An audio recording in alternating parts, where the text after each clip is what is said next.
Mas Gipalig-On sa City Government of Davao ang seguridad sa syudad pinaagi sa paglusad o coordination meeting sa pagpanguna sa Public Safety and Security Office human sa makalilisang pagpamusil.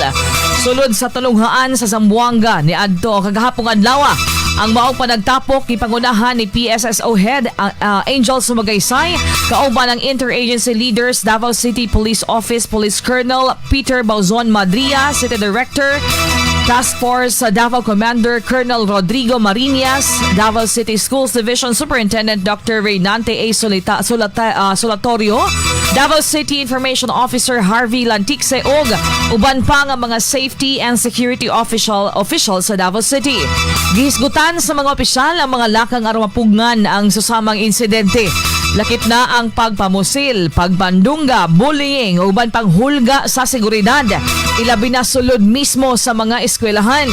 Kinisubay sa kimando ni Davao City Mayor Sebastian Baste Duterte nga mas kinahanglan ang pagpugong o pagpangandam.